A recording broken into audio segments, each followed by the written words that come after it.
Is this thing on?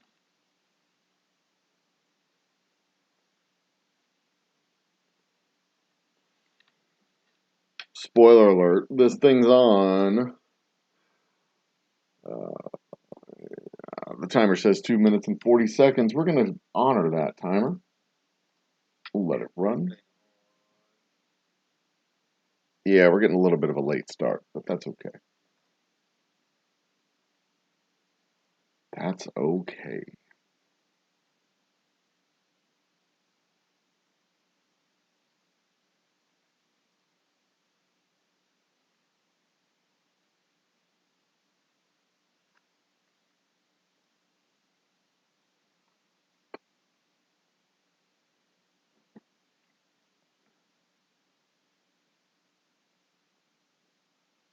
There it is.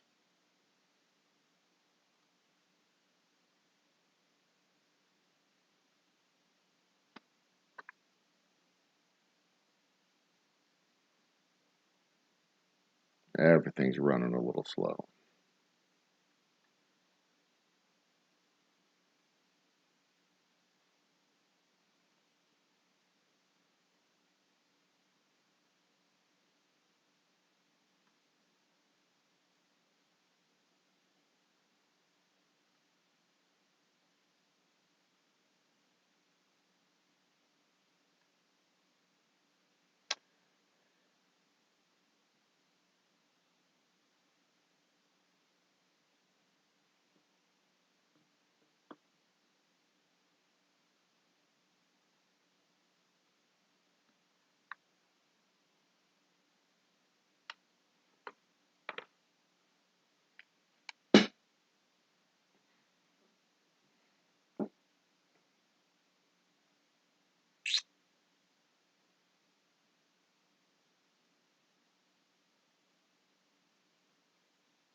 Trying to get some damn music started here for you fine folks, but it's not working out for me. So I think you're just going to have to put up with my pretty face.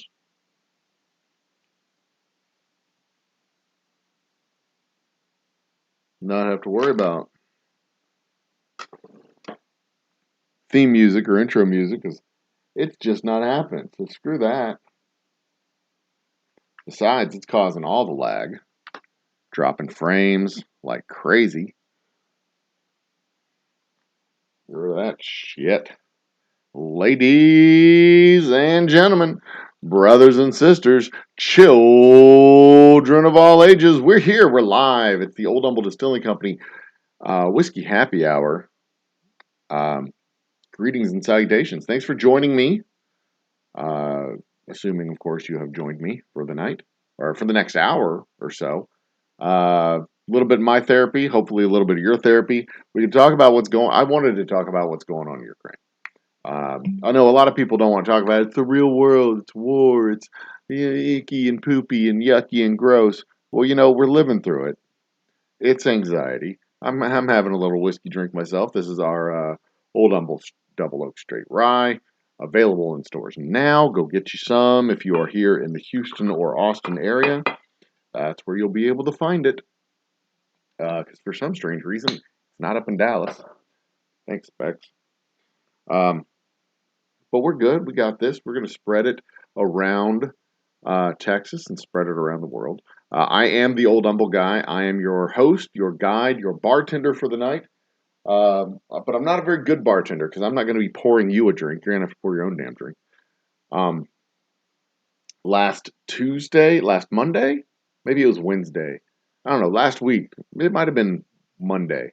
We talked about, how the whole world went crazy over the weekend. Russia invaded Ukraine. We were worried. We were concerned because, uh, Russia's Russia. The big bad bear that had been, for those of us of a certain age, they were the big bad bear, a an existential threat to our existence. Um, an existential threat to our existence and a very real world threat to our life. Cheers, everybody. I expect we'll get to a much brighter tone in just a few minutes. Mm, delightful.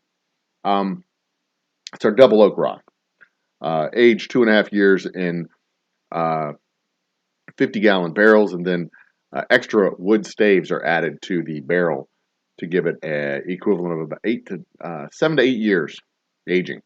It is a full-bodied, well-balanced rye whiskey, um, and it is available. Um, Speaking of which, on Thursday nights we're going to start doing trivia at least a couple times a month. We just did one last week. We're going to do another trivia event this week, and the winner of the trivia event last week got a bottle of whiskey. That was awesome because it was our first one. I wanted to do it big. Going forward, we're going to do cash prizes, where you get a Old Humble Bucks, $15 for Old Humble Bucks that you can either apply to merchandise or you can save up your money, your winnings, and roll them forward. You roll them forward. First place gets 15, second place 10, third place 5. And you can roll your winnings forward week to week. And then at the end of the week, or at the end of, you put all of, you win several games. You can put all your winnings together and buy something out of our store. It'll be awesome. Um, Shipping will have to be factored into the price, but that's for Thursday night. So last week, cheers to chat. Welcome to chat. Welcome to the show. Last week, Monday, right around this time, we were talking about how the world went batshit crazy. Um, the unthinkable had happened. Not the unthinkable that war had broken out. The unthinkable that war uh, in Europe had broken out. I mean, we didn't think that was possible. We didn't think that would happen. Certainly not. I mean, I know we'd been getting warnings for the last like 6 months or so that was going to happen. He was going to do it. We just thought that it somehow, some way, cooler heads would prevail, and then they didn't. But nope, cooler heads didn't prevail. That's kind of what happens when you have a crazy fucking dictator in a nuclear armed country. Uh, but yeah, Rob, you did miss trivia last week, but we will have trivia this week, so you will be able to make it by this week. Hopefully Thursday, 9 p.m. We'll do trivia this week. Probably going to be 80s Trivial Pursuit trivia, and there will be winnings assigned out to people. 15, 10, and 5. $15, $10, $5 that can be applied to merchandise or whiskey through the Old Humble store. Um, I will keep your winnings in a ledger so that if you win, you want to redeem it right away. You can get a hat, shirt, whatever. Hell, you can get a bottle. You can apply your $15 towards a bottle of whiskey. If you win 2 or 3 weeks in a row, 2 or 3 games. Hey, hell, they don't even have to be in a row. 2 or 3 games over a couple of months.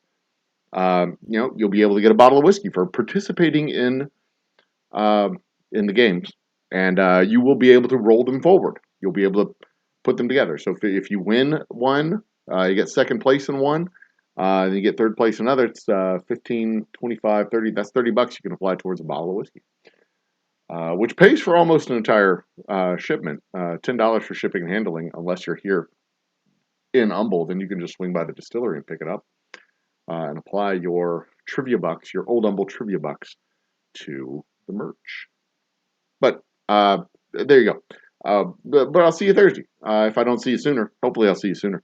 Because we'll do another show probably tomorrow night, and we'll do a preview show for our weekend music festival. We'll do a preview show on Wednesday, and then Thursday we're going to have the trivia. So we're going to have a busy week. We got tonight, we got tomorrow night. I don't know what we're doing tomorrow night yet. I don't know what I'm talking about tomorrow night. Probably oil prices, because boy, are people getting stupid about gas and oil prices. and then that's Tuesday, then Wednesday and Thursday. Yeah, I think I got a full week scheduled. Yeah, we'll talk about the price of oil tomorrow night. It'll be fun because people don't understand how this shit works. Uh, but part of what we're talking about tonight feeds into what we're talking about tomorrow night because we were last week at this time there was a tremendous amount of anxiety because we didn't really know what the end game would be. We still don't entirely know what the end game is going to be, but the path forward is beginning to look a lot more clear. Um, we thought at this time last week that the Russian military was far more capable than it actually is. We thought at this time last week that the Russian Air Force was more capable than it actually is. We thought at this time last week that it would take a miracle for us to be still talking about it this week. And it turns out Ukrainian forces are badass. The Russian forces are not nearly as good as we feared they were. They're apparently very good logistically within their own borders. They can move their people around. They rely heavily on rail transit. They can move their forces and move their units and move their armor and heavy equipment all over the country very quick, very capably, very ably. Um, but once they get outside the country, they do not have the logistical support and logistical systems that we have. They can't simply make an army appear on the borders of another country. Oh, I'm sorry. They can't simply make an army appear in a foreign uh, uh, arena of war, a foreign uh, circus? No, that's not the word I'm looking for. A foreign arena like that. Like we can't. We need an army on the border of Iraq over the course of 3 months. We've got a 500,000 man army on the border of Iraq ready to go, or 1.5 million, however many it was when George Bush lined up his knuckles for a fight back in the early 2000s. Uh, but we have that kind of logistical support. And one of the stories, one of the reports that I read or listened to, watched and read at the same time is that it really demonstrates the difference between the two cultures and styles of command and the styles of governance too. That our army works, our military, not just the army, but our military works on a pull logistics basis where you're in the field and you say, we need, and then they supply to the need. Where the Soviets, shit, the Russians work on the same old Soviet mindset of we decide where the resources go to. And you don't get to say what you need or where you need it. We decide what you need and when you need it and where you need it at, and we will push it to you. So we work on a pull, they work on a push, and that's when you end up having a bunch of trucks and tanks that don't have gas and soldiers that don't have food, and it's not a very efficient or effective way, it turns out, to run a military. It's also not a very efficient or effective way to run an economy. Turns out, but also, to run a military or pretty much anything for that matter. Um, to sit in a bunker in Moscow and say, okay, we're going to send. This is where they need gas over there, and they may just simply not have tanks there yet because they haven't arrived yet because they didn't have gas. 50 miles up the road, or it could be kilometers because it's Europe. Um, so that has played into the hope that we've had over the last uh, 7 or 8 days, I suppose. Um, the Russian army has been much less capable. The Russian Air Force has been much less capable, but they've still failed to establish air superiority. That's like the first thing, strategically speaking, that's the first thing our military does is establishes air superiority before we even send in the tanks. Um, we're gonna just bombard the shit out of you from the skies, knock out your command and control functions, knock out your air functions, take out your anti-air, take out or air defense, take out your air force, take out your eyes and take out your ears as best we can from the air for the first 5 days before we even send in the tanks. But Russia didn't do that. They have still not gotten air superiority over Ukraine, and Ukraine is uh, Ukraine's neighbors and soon to be allies are working out jet swaps so that Ukraine can get the Air Force assets that they need in order to not just simply uh, prevent someone from taking over their skies, but actually assert dominance over their own skies again. So that's helpful too. We've got two very good signs of hopefulness.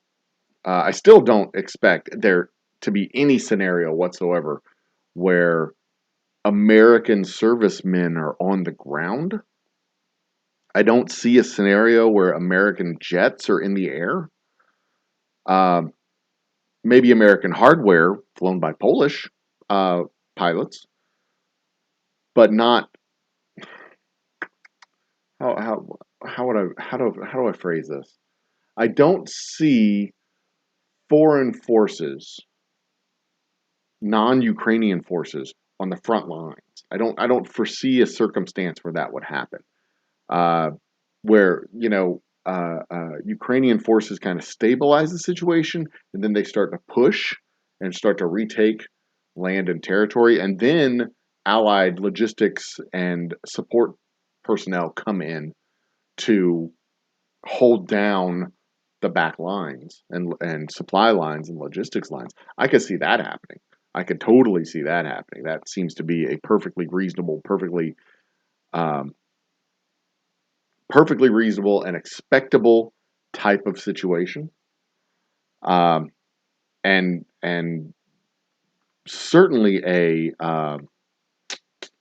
manageable situation, so that the arena doesn't blow up into arena. That was the word I was thinking. Theater, theater was the fucking word that I was thinking. Why doesn't my brain work all the time when I need it?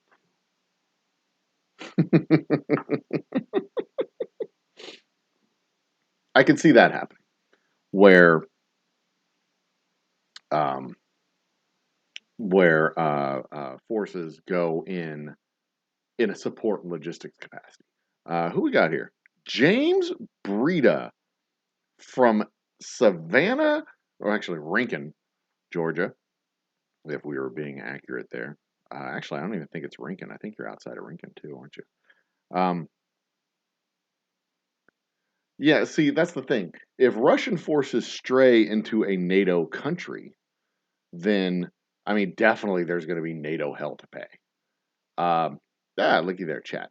But there's nothing preventing Polish troops or Lithuanian troops or German troops on a individual basis. You don't have to have all of NATO coming in. You can have just, a neighbor and a friend coming in and participating and saying, look, we're going in as Polish forces in a logistical and support uh, uh, in a logistical and support mission is what I'm saying.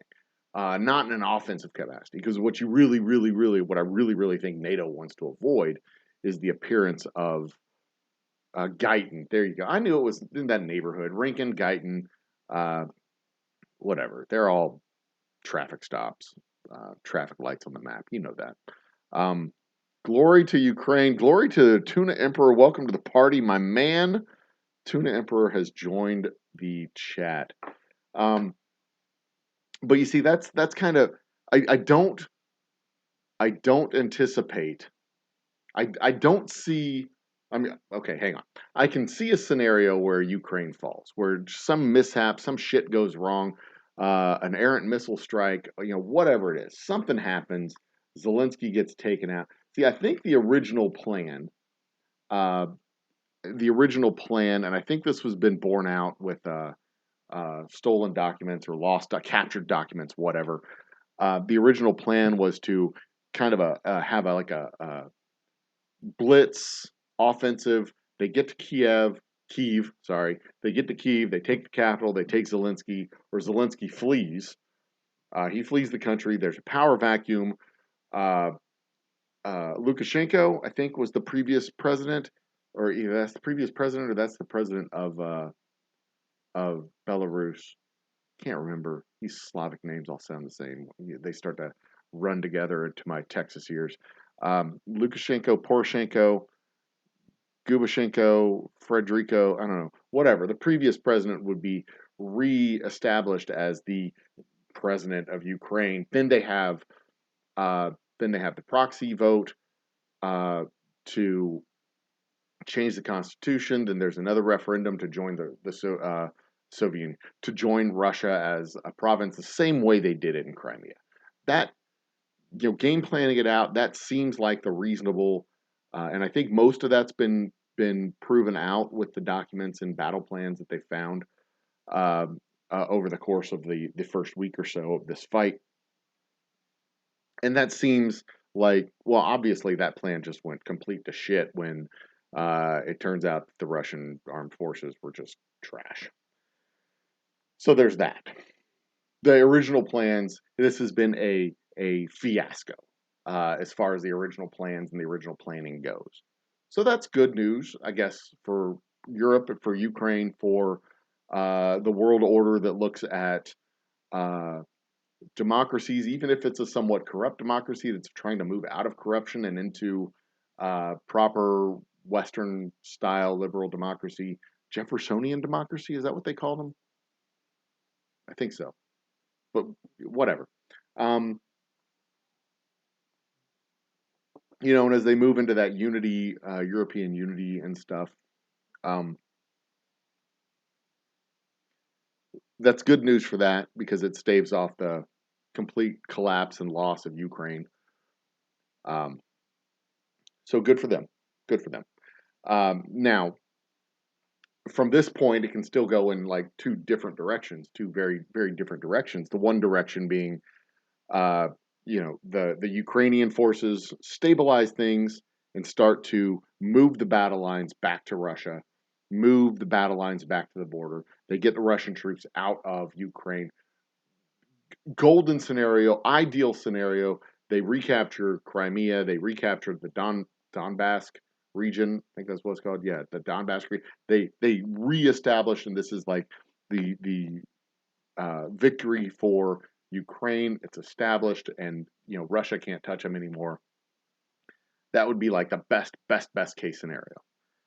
Um, the next shit scenario from where we're at uh, is basically Russia says if we can't have it, you can't either, and they level other fucking cities, which sucks. It would just be it would suck, but at least if we can't have it, you can't either. Ukraine cities get leveled, and then it's like there's nothing to be had. And the longer this goes on, the longer it goes on, the more wild cards there are, and the more wild cards there are. Uh, Yo, Muscle Shell, cheers to the party. Welcome to the shop. Welcome to the party. Cheers to chat. The longer it goes on, the more wild cards there are. The more wild cards there are, the more you just don't know what could possibly happen. Um, and we know good and damn well that Russia doesn't play by the same rules that we play by. Well, I don't want to say that we play by because we can play by some pretty dirty rules too. But they don't play by the same rules that most everybody else plays by. They certainly can pull the Mongolian cards out of the rule book, uh, or out of the playing card, the deck of cards. They pull out the Mongolian card and go, you know what? We're just gonna drag some people in the street and kill them all. How about that? I wouldn't put that past them. Part of that's my old 1980s biases coming out. Um, but we've got some good stories from the first week. We've got the Snake Island story. We've got the Livashenko story where the guy blew up the bridge. We've got the Ukrainian mom. We've got that story from the Ukrainian family that the Russian soldiers came into the Ukrainian. They knocked on the doors of the Ukrainian houses looking for food. The family took them in, fed them, but what they fed them wasn't just food and soup and warm drink to warm them up. What they also fed them was laxatives. So not only were they fed and well taken care of, but they were also completely taken out of commission from the battle because they were shitting their pants for hours after this meal. So, bravo to the heroes of the Ukraine. Glory to Ukraine. Long live the heroes of Ukraine. Glory to the heroes. Uh, and, of course, Russian warship, go fuck yourself. Cheers. But we've had some great stories. Unfortunately, we've also had some sad stories where the Ghost of Kiev was apparently shot down, and they lost him in the battle. They've lost the civilians are being shelled. Um, Civilians are being shelled. They have a ceasefire for evacuation, and then when people start to evacuate, they start shelling the evacuees. It's it's a shit. War sucks. War is hell. War is a shit show, and it is not. There's no scenario where war is heroic and glorious. Uh, you make heroes in war through tragedy, and there's the silver linings in this only come after buildings get knocked down and roads get destroyed and lives are lost and families are displaced. And this is going to take Ukraine a decade to recover from. Repairs to nuclear power plants, repairs to roads, repairs to buildings. It's going to be even in the ideal scenario where they start to roll the Russian tanks back to the borders, start to get the Russian soldiers in full retreat, getting out of their country. They take back Crimea, they take back the Donbass, they take back their land, they reassert themselves. I It's going to take them years, and I thank my lucky stars that we live in a place and a time in history where we just don't have to worry about that. Um, I don't drive as much because I'm trying to save money. But next week we're going on a road trip to Central Texas, and we're going to live in a tent under some trees. So I'm trusting next week you people can keep this whole shit together, so that we can go on a little vacation and take some time and disconnect and unplug and live among the trees for a little while. So I'm putting things in y'all's hands next week. I hope y'all will work with me on that. Thank you. Um, my phone just went to low power mode. That's cool. I'm I am hopeful. I'm always hopeful. I am an eternal optimist. Um, I will not change those stripes anytime soon. I will remain an optimist. But there's a lot of things about this whole circumstance that worries me from just a broad point of view. I mean, we thought that nuclear armed countries would not go up against, they would not operate in open defiance of other nuclear armed countries. Even when the United States went into Iraq, we didn't go into Iraq. Well, we went into Iraq under United Nations, under cover of the United Nations. 14, I think it was UN Security Council Resolution 1480 something, I think. Chat, y'all can look that up and prove me wrong or right. That's fine. We didn't go in with support of our allies. We didn't go in with support of NATO. We didn't go in with support of a broad coalition of advanced countries. We did go in with a coalition of the willing, but we were not opposed by any of the major. None of the major powers told us specifically, no, don't do it. We are opposed to this. They told us we won't support it. We don't have your back. We won't support it, but we're not going to try to stop you. They could have stopped us within the Security Council. They didn't. Or tried to go through the Security. Well, they couldn't have stopped us in the Security Council because we're in the Security Council too. But this opens up this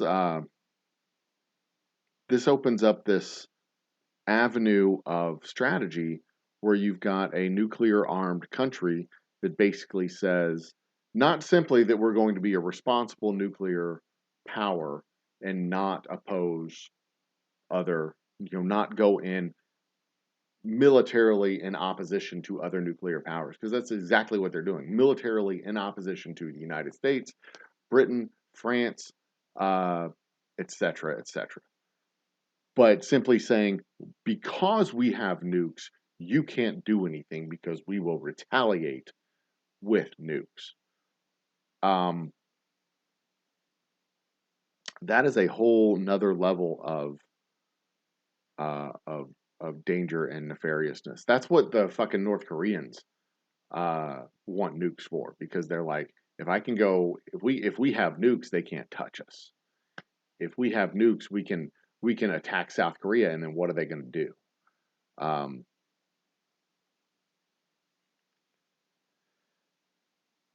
it's yes. Sorry, looking back over at chat. Yes, Tuna. More trivia soon. Trivia on Thursday this week. We will have first, second, and third place prizes. $15, $10, and $5 at the Old Humble store. Winnings can be accumulated over time, so you can eventually win enough Old Humble trivia bucks to get a free bottle of whiskey sent to you, or you can get a hat or a shirt or shot glass or whatever the hell you want to get. But yes, you can. We will have trivia this Thursday, and we're not doing anything next week, but we are having trivia this Thursday. So there you go. And we will have a first, second, and third prize. Uh, unless I change my mind and we just do first place. But if we just do first place, the prize, the winning will be higher than just $10 or $15, whatever it is, whatever I said. Uh, so I'm working on it, working out the plans, still working out the plans. It'll be 80s, probably 80s trivia this Thursday. Anyway, because all the greatest hits from the 80s are being revived. We've got Rick Astley, we've got the Soviet Union, we've got nuclear war. Um, it'd be great. It'd be great. Just like horrible, horrible things, just like Mom used to make. Yeah, but anyway, so yeah, there's this whole new dimension with we've gone from mutually assured destruction to uh, basically a nuclear umbrella under which you can do whatever you want because you have nukes and it's your nuclear insurance policy. Um, it's it's a whole new layer of terror that we never had in the 80s, because the only people that when Russia backed a separatist group in El Salvador, we backed a Contra separatist group in El Salvador or Guatemala or wherever the hell it was. And we understood that we wouldn't send our troops and they wouldn't send their troops. We would just support the people who were already there. Um, but in Ukraine, Russia's like, fuck it, we're going to send our troops. What are you going to do? You can't shoot our guys.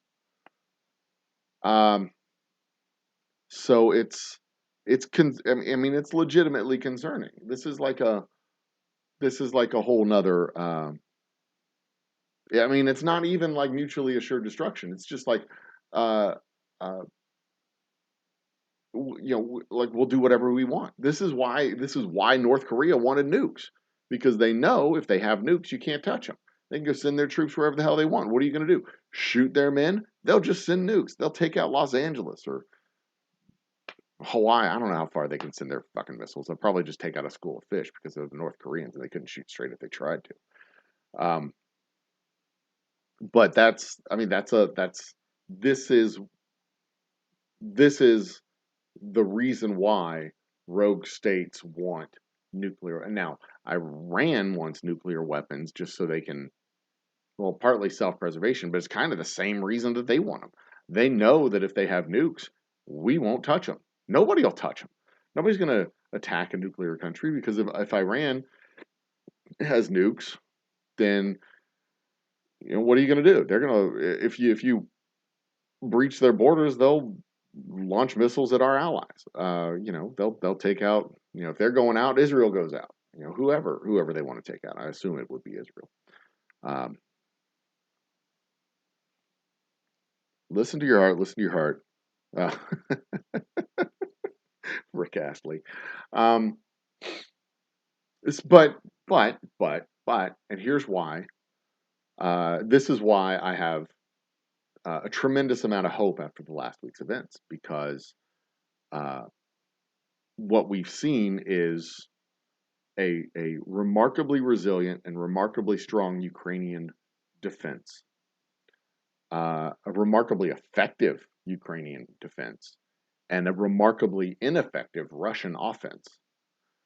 But I still worry that as the Ukrainian defense begins to push the Russian offensive back and eventually puts them into full retreat, because I have no doubt that at some point the the fiasco of this invasion is going to be clear, and he's going to start, retreating and um, get out of that theater.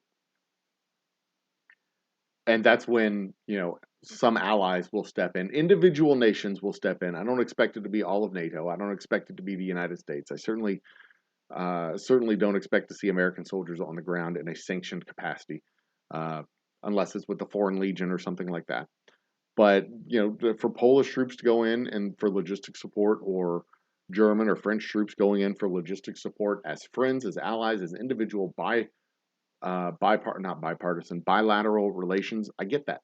That makes perfect sense. I understand that. That's kind of how I see it going.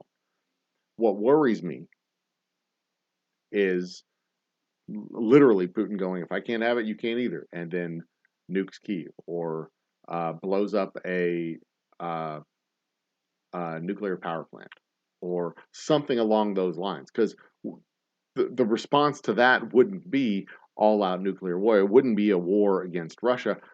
It would just be simply cutting them off, making them a pariah state.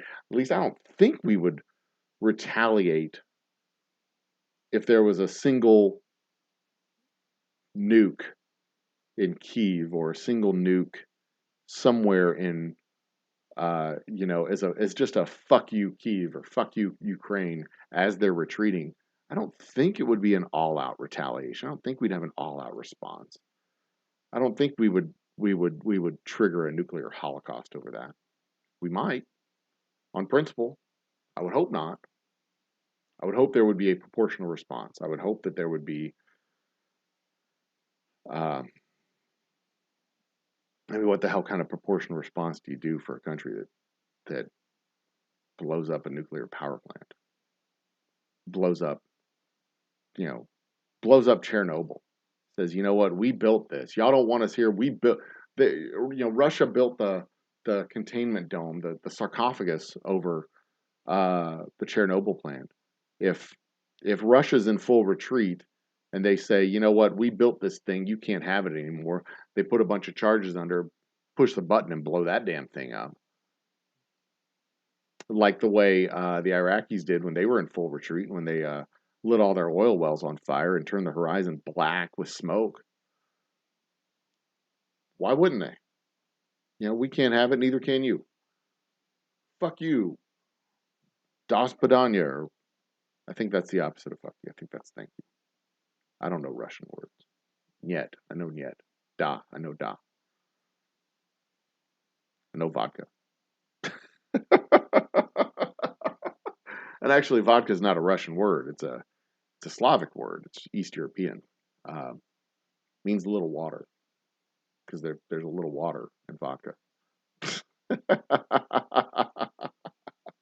Anyway, let me pour one more drink. Let's talk a little bit. Let's talk about the good things that we've learned, the good things that we've seen. People helping people, ways to help people in Ukraine. Apparently, Airbnbs in Ukraine are extremely cheap. For like $40, you can rent a room, a house, an Airbnb place for an entire week. And that is a way that we have seen over the past week and a half, 2 weeks, of people sending direct financial assistance to people in Ukraine. Same thing with Poland. People helping refugees in Poland, Ukrainian refugees in Poland.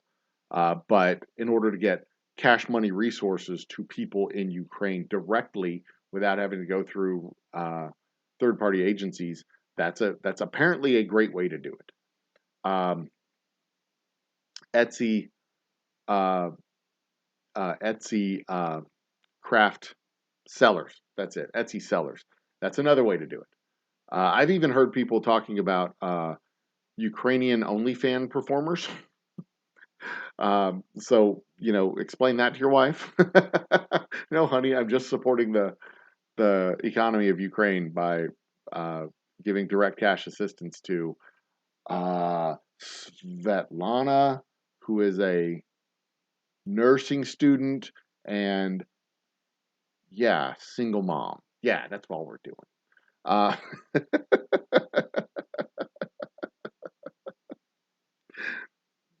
explain it however you wish. Um, ways to, especially by supporting individual artisans and individual artists. That's a great way to do it. More through Etsy, probably. I don't know. I got OnlyFans too. Just explain it to your significant other however you want. One way that is absolutely positively not a thing that makes any fucking difference whatsoever is buying Ukrainian vodka or not buying Russian vodka. First of all, you don't know what Russian vodka is.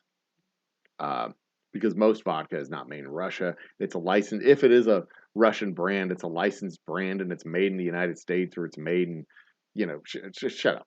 And 100% of that whiskey is bought from an American company that has already bought those bottles of vodka, already bought those bottles of vodka, already paid for those bottles of vodka, already own those bottles of vodka, already have them in their warehouse, and they've had them there for months, possibly longer.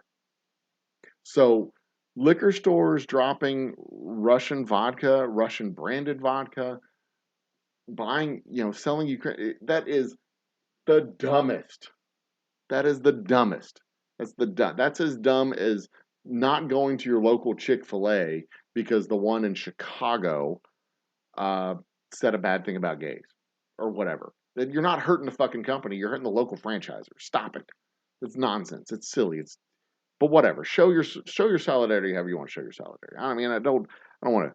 I don't want to harsh your buzz or whatever. But hear me when I say that is super dumb, super duper dumb. But whatever.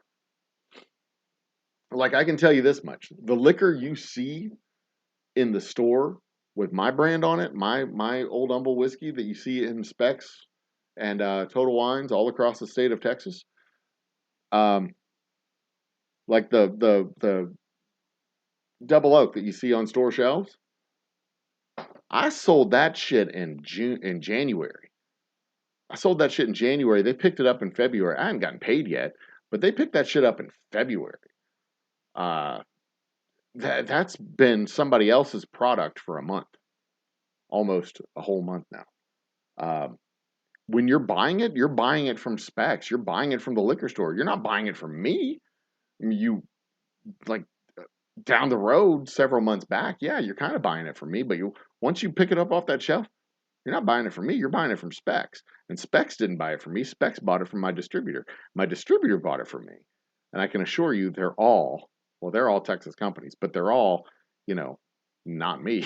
They've got their beaks in the water too. So yeah, I mean, if you want, if that's how you want to show your salad, go buy yourself a Russian vodka, pour it down the drain, and record it and put it on TikTok and say, "Look, I'm doing my part." Um, whatever, show your solidarity that way, however you want to. But I would recommend if you were going to buy that bottle of Russian vodka to pour it out. If you haven't already bought it, if you're going to buy that bottle just to pour it out, buy it. Go to the Airbnb website, find a Airbnb in Kyiv or uh, Chernensk or Kurtov or Molinsky, whatever the hell those cities are. Find an Airbnb there and rent it for the week. That's going to put money in some couple's hands. Make sure it's owned by an individual and not a company, of course. But that's going to put money in people's hands. If you're a former serviceman, if you're a vet, an Army vet, a military vet, you can join the Foreign Legion. They'll take you. Hell, I'll have you on my show. I'll give you a bottle of whiskey. I want to have you on the show. Our Zoom link works now. I can. I'd love to have you on the show. I want to talk. I absolutely want to talk. You want to? I want to. I want to find out the motivation. What's gotten you to leave your job, leave your family, get on the plane, go to. Oh shit! I was reading about this one dude who flew from the United States to England, and then England to Denmark, and from Denmark to and no, Denmark drove to Brussels, got his uniform, and then went from Brussels by train. I think it was by train to um, I think it was by train. The next stop was Poland, and then it was an airlift. No, it was yeah, it was a train to Poland, then a helicopter. No, it was a bus, helicopter, and then a plane from Poland to uh, Kiev.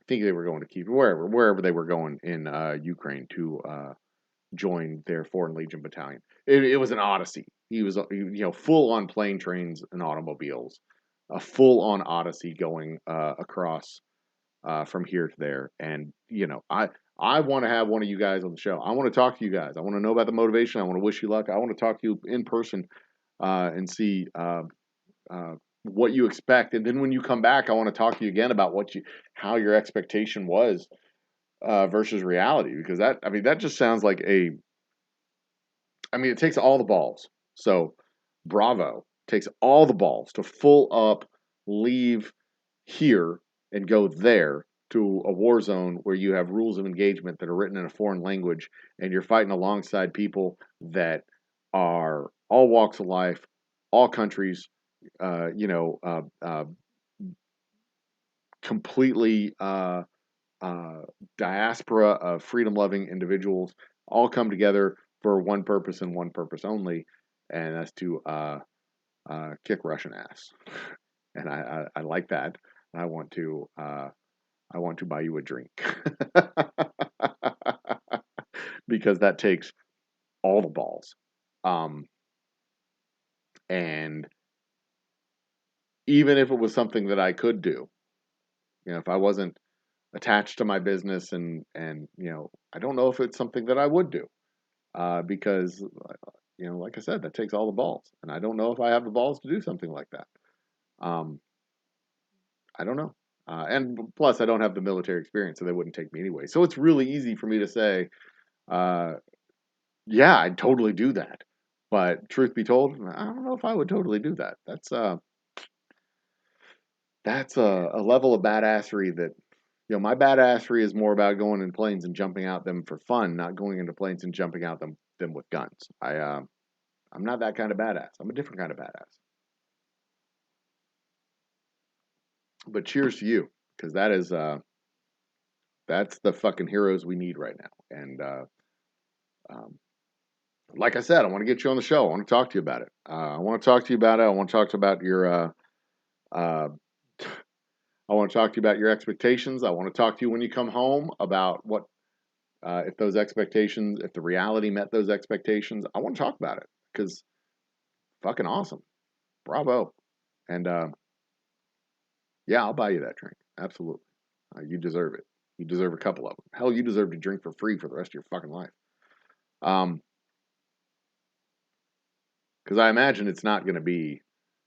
This isn't going to be some weekend warrior paintball cosplay bullshit. This is going to be, uh, this is going to be fighting against an enemy that doesn't play by the same rules of using thermobaric cannons and attacking nuclear fucking generators. And what the hell were they doing? Are you kidding me?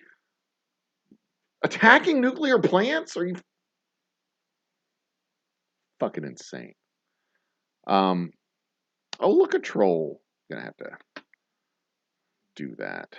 Take Click on that and get rid of this turd burger. Come on, trolley. Get out of here. Tuna, can you take care of that piece of shit?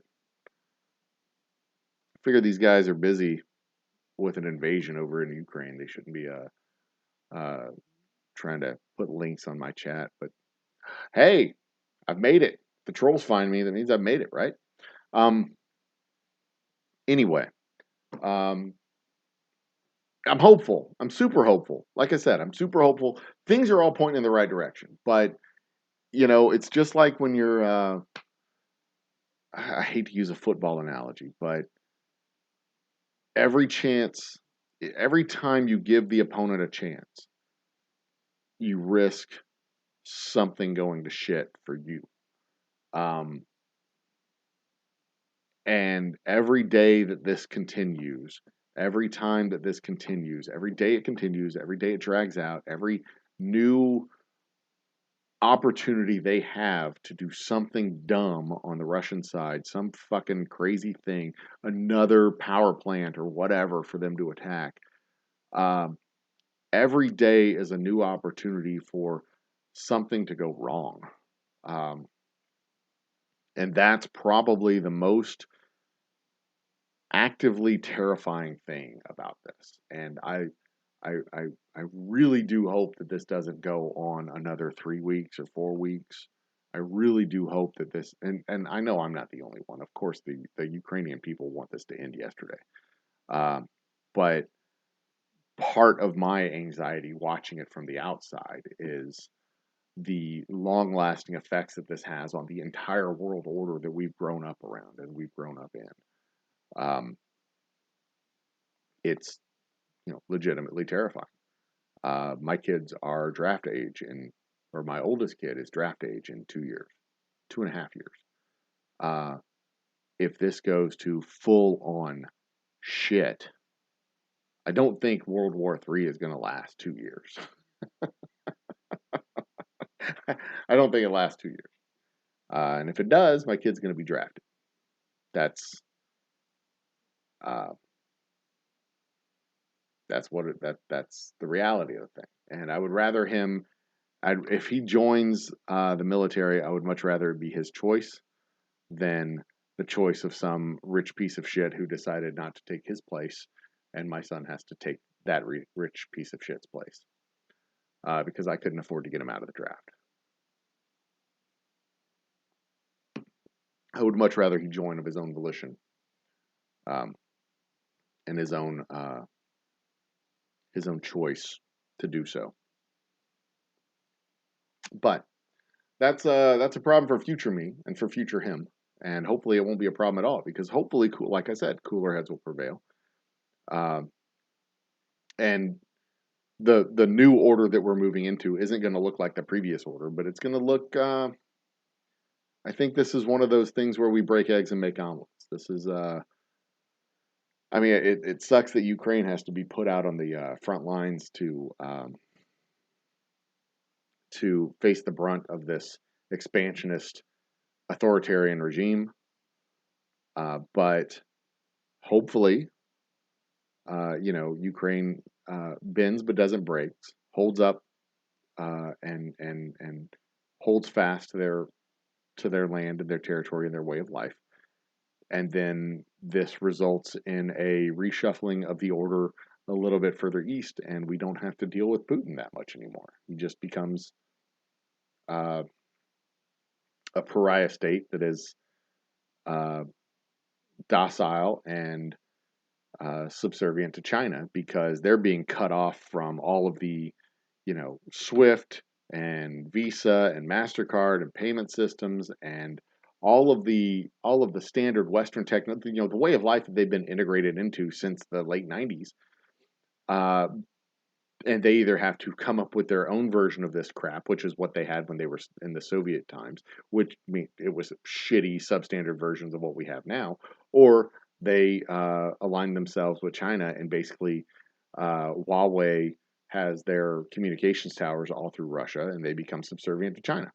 And they have basically chosen to either, well, they rejected the notion of integrating uh, with the West, socially and politically with the West, and they've decided, we're just going to we're do whatever the fuck we want, which means they either have to be standalone pariahs or subservient to the Chinese. I don't see a third option. Uh, I don't see a third option where they uh, are integrated with the West and political pariahs at the same time. I don't see how you be economically integrated and politically ostracized. I don't know how that dynamic works. So this is going to result in a shuffling, a reorganization of power dynamics where instead of the world pretending like Russia is a real power with nuclear weapons, the whole world is going to acknowledge the fact that Russia ain't shit, but they still have nuclear weapons. I mean, their economy is smaller than Florida's and shrinking now because they've been cut off from the West.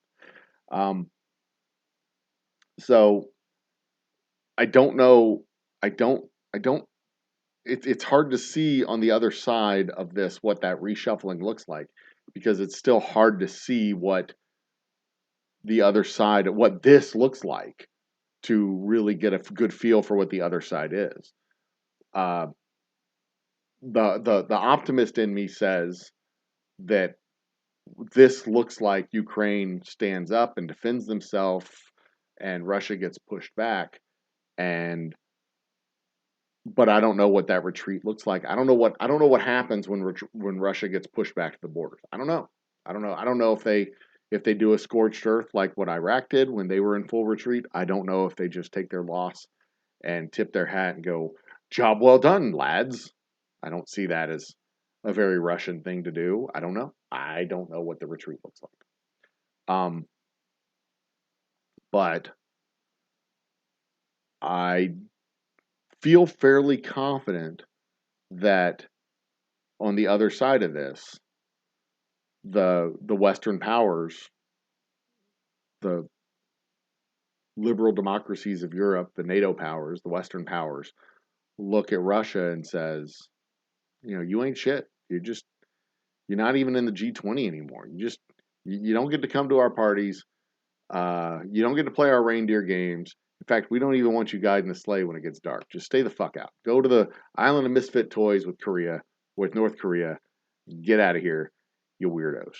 Um, and then Russia continues its long, steady decline that it has been in over the last 2 decades. So that's kind of what I expect. That's kind of what I expect to see. The big question mark is how we get from where we are to there, and what happens in that interim period. I don't know. I don't know what happens, and that's the source of my anxiety. At least I don't know where the source of your anxiety is. I assume you know we see the reports on the news. You and I, we both see the reports on the news the same way. We both read the same stories coming through the TikToks and Reddits and ABCs and CBSs and whatnots. Uh, Notice I intentionally left off Fox because according to Fox, nothing's happening. They're just, I don't know. I don't watch Fox. Um, the glorious invaders have entered Ukraine to retake their land. Putin's so smart. Um, why should I hate Russia? Have they ever moved my jobs overseas? These fucking morons. Oh, God. But enough of that. Enough of that nonsense. What I hope to see, I'm not going to be here next week. So, what I hope to see over the next, I guess, 14 days, what I hope to see over the next 14 days is uh, the front lines kind of stabilizing and then Ukraine going on the counteroffensive and beginning the process of pushing Russia back. I expect sometime in the next 7 days, Ukraine will establish air superiority. I expect over the next 7 days, they'll get their planes, they'll establish their air superiority, and then they'll do, and then it'll just be, uh, um, there it is. I'm going to get rid of this troll myself. I'm tired of looking at that fucking comment. Then it'll just be a matter of time before Russia starts suing for peace. Uh, there it is. Just remove him. I don't need to report him. they start suing for peace and starting to wrap the thing up, or maybe they just double down and start spewing out a whole bunch of fresh new lies where they uh, begin to explain, this is why we had to blow up the air, whatever it is that they decide to blow up. I don't know. I don't know. I truly, um, it's hard to guess. It really is. It's hard to guess because it's hard to know. Like I said, it's hard to know the what happens when Russia starts to lose. I haven't seen Russia lose a fight since Afghanistan, late 80s. I guess they kind of got their asses handed to them in Chechnya the first time, but it wasn't really a lost fight in Chechnya. It was just like it was a lost victory where they won the fight, but it didn't mean anything when they won it. It's really hard to know. It really is hard to know. But that's the anxiety. That's the anxiety. That's the tension. Um, and like I said, not next week, but we'll talk more about it in 2 weeks. Um, and hopefully, sometime in the next 7 to 10 days, we'll see air superiority established by we'll see Ukraine take over their airspace. They'll get a delivery of old Soviet aircraft from who was it that's sitting in the aircraft? I think it's Poland that's going to be sitting in the aircraft. And they're going to get NATO and American jets swapped out for their. Now, one thing that is a complete wild card in this whole situation is what happens to Belarus. And maybe what ends up happening is, uh, rather than give direct military assistance to Ukraine, Ukraine's allies say, you know what, we're going to invade Belarus. I don't I don't see that as a highly likely option. I don't see that as something that's high on the high in the spectrum of possibilities, but it's not completely out of the question. I don't think. Uh, but boy, that leader of Belarus, what is his name? Lukashenko? Is that the leader of Belarus? I think so. That dude's a piece of work. That dude, he that dude is a piece of fucking work. He told a reporter that an interviewer that he wanted to back Putin's invasion of Ukraine so that he would get promoted from lieutenant colonel in the Soviet army to colonel in the Russian army so that he could be a colonel just like Putin in the Russian army. So he, the supreme commander of Belarusian forces, would be a colonel in the Russian army. And the interviewer just couldn't stop laughing at this guy because it's such a fucking ridiculous thing to say out loud. I want to be a colonel in a foreign army. Oh God, that dude's a piece of work. He looks like an old 1950s middle manager for some copier firm. Like he works in maintenance for uh,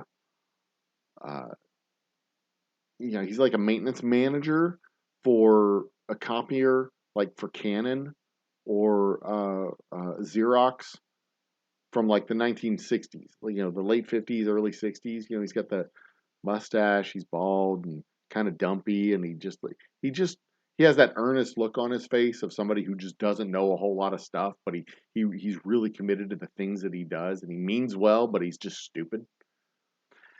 Yeah, that guy's a piece of fucking work. Anyway, uh, that's it. That's it. That's it for tonight. I'm gonna finish my drink. Uh, Updates for the rest of the week. So tomorrow's Tuesday. What did I say we're gonna do tomorrow? Tomorrow we'll talk about oil, the price of oil. Wednesday we'll do a uh, preview show for our music festival. Well, I'll show off some of the music for the performers that we're gonna have on Saturday. Thursday, trivia, 1980s Trivial Pursuit trivia. Grand prize, first place winner gets Today I'm gonna say $15 of Old Humble uh, boozy bucks, trivia bucks, whatever you want to call them. And then we'll have second and third place, but we may just do a first place winner. No, I think I'm going to go with one, two, and three. I think we'll do first place, second place, third place. Uh, and of course, your boozy bucks, your trivia cash can carry forward to the next week and the next week and the next week. So the more you win, the more you get. The more you get, the more you can spend. The more you can spend, the more you get. Um, so you can use your boozy bucks in the Old Humble store and get yourself a bottle of whiskey. I'll send it to you. You got to pay shipping. You got to pay shipping and handling, but it's only $10. T-shirts, I think, are $5. $5 shipping and handling. T-shirts, hats, I think those are both $20 a piece, plus shipping of $5. I mean, it's not that big of a deal. And then, of course, the whiskey is whatever price the whiskey is: $30, $40, $35, 37.85 plus shipping is $10 for the whiskey. But if you get a shirt and whiskey, you don't have to pay the shipping twice. You only have to pay the shipping once. Anyway, but we'll get all that stuff worked out. And of course, Thursday night we also have Unhinged because Lisa's with us. So all that cool stuff. So those are our happy hours for the week. Then we have the Music Fest on Saturday, and not next week, but the week after, I will announce the next series of live shows from the distillery. Friday night live from Old Humble. We will have live music broadcast out, streamed out. We're not broadcasting, we're streaming out live music streamed out from the distillery. Very exciting, very exciting. I'm super duper excited about it. We have 5 shows lined up for April, plus a music fest the first Saturday in April. And then next things up is getting bands for May and June. We're just gonna keep rolling out the Friday nights. So we're gonna have fun. You're gonna have fun. Everybody's gonna have fun. It's gonna be an awesome time, guys and gals. Also, probably Friday. I want to say Friday morning. We'll probably do another 100,000 views quest for 100,000 views update. Uh, Depending on whether or not I've done my homework and added turn the cranks one more time on my portfolio of shows. We are at currently 189 videos on our channel. So we'll do something special for our 200th show, which, let's see here, if we got, this is 190, 91 is tomorrow, 192 is Wednesday, 193 is Thursday, 194 is Saturday, which means we'll have a week off. We should have the 200th episode this month. We'll have a special 200th video extravaganza, probably give away some booze. So you're probably going to want to tune in for that happy hour. And there you go. Stuff and things and items to remember. Cheers and good night, ladies and gentlemen. Glory to Ukraine. Glory to her heroes. Russian ship, go fuck yourself. And as always, love with your entire heart. Be awesome to each other. Cheers and good night.